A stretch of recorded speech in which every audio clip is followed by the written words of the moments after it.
Welcome to आगे विदेश से दोस्तों, सुप्रीम कोर्ट का एक आदेश आया है। ओबीसी एससी एसटी अन्य आरक्षित श्रेणी को अब जनरल श्रेणी में नौकरी नहीं मिलेगी। इस आदेश को लेकर बहुत से छात्र मैसेज और कॉल करके लगातार पूछ रहे हैं, हैरान और परेशान हैं इसके बारे में, और पूछ रहे हैं कि उत्तर प्रदेश की भर्तियों में ये लागू होगा या नहीं। तो इसके अलावा यूपीपीएससी यूपीपीएससी की इन सभी आयोग की आने वाली भर्तियों पर या खासकर एजीटीए के छात्र पूछ रहे हैं ओबीसी एससी एसटी वालों को जनरल सीट मिलेगी या नहीं, इसकी सच्चाई क्या है, इसके बारे में पूरी डिटेल में आपको जानकारी दी जाएगी इस वीडियो में। वीडियो को लास्ट तक पूरा देखेंगे तो पूरी बात समझ में आएगी। तो चलिए शुरू करते हैं वीडियो को, देखते हैं क्या इसमें। तो सबसे पहले बात करते हैं कि आदेश क्या है और ये उत्तर प्रदेश की सभी भर्तियों में यूपीपीएससी यूपीपीएससी या अन्य उत्तर प्रदेश के जो भी आयोग हैं इनमें ये लागू होगा या नहीं लागू होगा। तो सुप्रीम कोर्ट का आदेश है कि भर्ती नियमों में रोक होने पर आरक्षित वर्ग के अभ्यर्थी सामान्य श्रेणी में स्थानांतरित नहीं हो सकते। तो सुप्रीम कोर्ट का यही फैसला है कि यदि आरक्षित वर्ग के उम्मीदवार आयु शुल्क या प्रयास नंबर ऑफ अटेम्प्ट जो मिलते हैं आपको यूपीएससी में और उसमें छूट लेते हैं तो वे सामान्य श्रेणी की सीटों पर दावा नहीं कर सकते यदि भर्ती नियमों में ऐसा करने पर रोक हो। तो यहाँ पर ये पॉइंट नोट कर लीजिए कि अगर भर्ती नियमों में ऐसा करने की रोक हो। अब पहले आपको ये बता देते हैं कि उत्तर प्रदेश में ये नियम लागू होगा या नहीं होगा। तो देखिए, ये सुप्रीम कोर्ट का फैसला है और सुप्रीम कोर्ट जो है उसका फैसला पूरे देश में हर राज्य में लागू होता है। तो उत्तर प्रदेश की किसी भी आयोग की भर्ती हो तो उसमें भी ये फैसला लागू होगा। तो इसको लेके विवाद क्यों है, तो यहाँ पर ये लिखा हुआ है कुछ आरक्षित वर्ग के उम्मीदवार सामान्य कट ऑफ से अधिक अंक लाएं और त्रिपुरा हाई कोर्ट ने आयु छूट पाने वाले ओबीसी उम्मीदवारों को सामान्य श्रेणी में जाने की अनुमति दी। तो केंद्र सरकार ने इसका विरोध किया और 1998 के सरकारी ज्ञापन का हवाला दिया और जिसमें ऐसी माइग्रेशन पर रोक थी। ठीक है, इस फैसले में देखिए ये है कि अगर आप लोग आरक्षण का लाभ लेते हैं और आप लोगों ने अपनी कैटेगरी में ही फॉर्म भरा है और आरक्षण का लाभ लेते हैं, जैसे कि मान लीजिए एक सेकंड के लिए आपने ओबीसी कैटेगरी में फॉर्म भरा है, ठीक है, ओबीसी कैटेगरी में फॉर्म दिया है, आपने आयु में छूट ली है या कोई भी अन्य आपने कोई भी लाभ लिया है, तो आपको फिर जनरल कैटेगरी में सीट नहीं दी जाएगी। यही आदेश है, ठीक है, क्योंकि आप एक बार लाभ ले चुके हैं तो आपको अपनी सीट में ही सिलेक्शन दिया जाएगा। ओबीसी में भरा है तो सिर्फ ओबीसी की जितनी सीटें होंगी उसी में आपको सिलेक्शन दिया जाएगा। उसके अलावा अगर उसमें सिलेक्शन नहीं होता है तो जनरल की सीट नहीं दी जाएगी। और ऐसा तभी होगा जब आपके नोटिफिकेशन में ये चीज़ लिखी होगी। ठीक है, तो अब आपको करना क्या है कि हमेशा भर्ती की अधिसूचना मतलब नोटिफिकेशन को ध्यान से पढ़ें और यदि छूट का लाभ लिया है और माइग्रेशन पर रोक है तो उसी नियम का पालन करें। मतलब अगर ये नियम लागू करना होगा तो जब आयोग कोई भी विज्ञापन जारी करेगा तो उसमें ये चीज़ पहले से ही लिख के देगा कि अगर आप लोग आरक्षण का लाभ लेते हैं तो अपनी ही श्रेणी में रहेंगे, अपनी ही कैटेगरी में रहेंगे और जनरल में नहीं जाएंगे। ये चीज़ नोटिफिकेशन में लिखी होगी तो आपको रोका जाएगा। अगर ये चीज़ नोटिफिकेशन में नहीं लिखी होगी तो आपको रोका नहीं जाएगा। ठीक है, तो यही चीज़ यहाँ पर भी लिखी हुई है कि जस्टिस सूर्यकांत और जस्टिस जयमाल्या बागची की पीठ ने कहा कि सामान्य सीटों पर आरक्षित वर्ग के उम्मीदवारों का चयन भर्ती अधिसूचना नियमों पर निर्भर करेगा। यदि अधिसूचना में रोक नहीं है तो सामान्य कट ऑफ से अधिक अंक पाने वाले आरक्षित उम्मीदवार सामान्य सीटों पर चुने जा सकते हैं। ठीक है, यहाँ पर देखिए साफ साफ लिखा हुआ है कि अगर अधिसूचना मतलब नोटिफिकेशन में ऐसी कोई चीज़ नहीं लिखी हुई है कि आरक्षण श्रेणी के लोग आरक्षण में ही रहेंगे, उसी श्रेणी में रहेंगे, तो अगर ऐसी चीज़ नहीं लिखी हुई है तो उनको सामान्य मतलब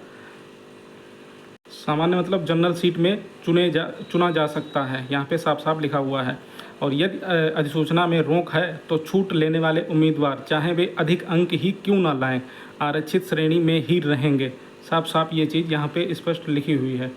इसीलिए अब कोई भी वैकेंसी आए तो उसका नोटिफिकेशन बहुत अच्छे से पढ़ लेना आप लोग, क्योंकि अगर ये चीज़ लिखी हुई होगी कि आपको अपनी ही श्रेणी में रखा जाएगा, आरक्षण का लाभ लेते हैं तो आपको अपनी ही कैटेगरी में ही सिलेक्शन दिया जाएगा कि चाहे कितने भी अच्छे नंबर ले आओ, आपको जनरल कैटेगरी में सिलेक्शन नहीं दिया जाएगा। ठीक है, इसके अलावा अब यहाँ पे बात कर लेते हैं उत्तर प्रदेश में ये चीज़ें लागू होंगी या नहीं होंगी।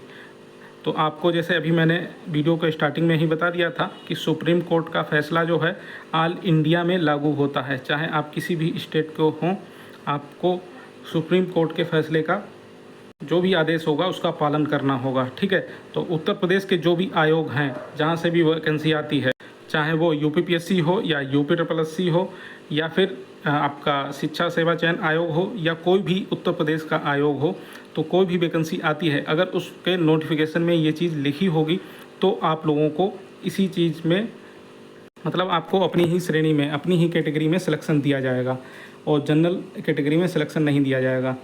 ठीक है, अगर ये चीज़ नहीं लिखी है तो ऐसा कुछ भी नहीं होगा, आप जनरल सीट भी ले सकते हैं। डिपेंड करेगा कि आपके नोटिफिकेशन में क्या लिखा हुआ है। अब यहाँ पर बात कर लेते हैं AGTA के खासकर छात्र मुझसे पूछ रहे थे कि इस फैसले के बारे में OBC SC ST के जो लोग हैं वो जनरल की सीट ले सकते हैं या नहीं। तो आप किसी भी आरक्षण की श्रेणी में हो, देखिए ये जो वैकेंसी आई हुई है AGTA की 3446 वाली, इसका नोटिफिकेशन का हर एक पॉइंट मैंने पढ़ लिया है और उसमें ऐसी कोई भी चीज़ नहीं लिखी हुई है। ये आपका नोटिफिकेशन है AGTA का। ठीक है, ये देखिए उत्तर प्रदेश अधीनस्थ सेवा चयन आयोग प्रावधिक सहायक ग्रुप C, ये पूरा नोटिफिकेशन मैंने पढ़ा है क्योंकि खासकर AGTA के छात्र मुझे कॉल और मैसेज करके पूछ रहे थे बार बार। तो इसमें पूरे नोटिफिकेशन में आरक्षण को लेके ऐसी कोई भी चीज़ कहीं पर भी नहीं लिखी हुई है।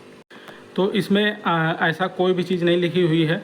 तो इसमें आपके AGTA जो 3446 वैकेंसी आई है, इसमें ये नियम लागू नहीं होगा। ठीक है, मैं साफ साफ स्पष्ट रूप से बता रहा हूँ, AGTA 3446 में ये नियम लागू नहीं होगा क्योंकि आपके नोटिफिकेशन में ऐसा कुछ भी लिखा हुआ नहीं है। ठीक है, इसके अलावा एक चीज़ और आपको बता दें, आपके AGTA का जो नोटिफिकेशन है यहाँ पर ये एक चीज़ लिखी हुई है 11.2 में, ये एक से अधिक आरक्षित श्रेणी का दावा करने वाले अभ्यर्थियों को केवल एक छूट जो अधिक लाभकारी होगी वही अनुमन्य होगी। ठीक है, मतलब अगर कोई 40 से ज़्यादा, इसमें मैक्सिमम एज 40 मांगी गई है, तो अगर वो एज का लाभ लेता है तो उसको एज का लाभ ही मिलेगा। फाइनल जो होगा आपका रिजल्ट बनेगा वहाँ पर उसको लाभ नहीं मिलेगा। ये चीज़ आपके नोटिफिकेशन में स्पष्ट लिखी हुई है और ये यूपीपीएससी के नोटिफिकेशन में भी लिखी हुई होती है। और ये आप लोग खुद जानते हैं कि आरक्षण का लाभ जो फाइनल कट ऑफ बनती है उसमें मिलता है, और अगर आयु में छूट का लाभ ले लेते हैं तो उसमें आरक्षण का लाभ आयु जो कट ऑफ बनती है उसमें आपको नहीं दिया जाता है। आयु की छूट में लाभ वही लोग लेते हैं जिनकी एज 40 से ज़्यादा होती है। ठीक है, और बाकी आपकी जो कट ऑफ बनती है, जो फाइनल कट ऑफ बनती है, उसी में आपको आरक्षण का लाभ दिया जाता है। तो खासकर यूपीपीएससी की सभी भर्तियों में ये चीज़ आपको देखने को मिलती है। इसके अलावा यूपीपीएससी की भर्तियों में भी ये चीज़ लिखी हुई होती है। यहाँ पे देखिए 7 नंबर पे स्पष्ट लिखा है, यूपीपीएससी का नोटिफिकेशन है, एक से अधिक आरक्षित श्रेणी आयु सीमा में छूट व दावा करने वाले अभ्यर्थियों को केवल एक छूट जो अधिक लाभकारी होगी दी जाएगी। और ये आपका LT ग्रेड का नोटिफिकेशन है। ठीक है, तो यूपीपीएससी का कोई भी नोटिफिकेशन आप लोग उठा के देखेंगे वहाँ पर भी ये चीज़ होगी, और यूपीपीएससी के भी नोटिफिकेशन में ये चीज़ लिखी हुई होती है। तो यहाँ पर आपको स्पष्ट रूप से बता दें, आपके AGTA 3446 में ऐसा कोई भी नियम नहीं है। लेकिन आगे यूपीपीएससी कोई या यूपीपीएससी कोई भी नोटिफिकेशन जारी करेगा तो अगर आयोग चाहेगा तो उसमें ये नियम डाल सकता है और उसको आपको पालन करना होगा। ठीक है, क्योंकि ये आयोग के ऊपर ही है। जो आदेश था वो मैंने अभी आपको स्पष्ट रूप से पढ़ के बताया था। ठीक है, तो आपके AGTA 3446 में ऐसा कोई नियम नहीं है। आगे आने वाली जो भी भर्तियां हैं उनमें अगर ये नियम रखा गया तो ये नियम लागू होगा, अगर ये नियम नहीं रखा गया तो नियम लागू नहीं हो गया। ये टोटल आपके जो नोटिफिकेशन है उसको अच्छे से पढ़ने के बाद ही पता चलेगा। ठीक है, तो आशा है आप लोग स्पष्ट रूप से समझ गए होंगे। आगे वाली भर्तियों में अगर आयोग चाहेगा तो ये नियम रख सकता है, आयोग चाहेगा तो नहीं रख सकता। मतलब आयोग के ही ऊपर है, रखे या ना रखे। बाकी आपका कोई सवाल है तो कमेंट बॉक्स में कमेंट करके पूछ सकते हैं। ये हो गई पूरी जानकारी इससे रिलेटेड। यूपीपीएससी भर्तियों को लेटेस्ट अपडेट पाने के लिए चैनल को सब्सक्राइब कर लीजिए। नमस्कार।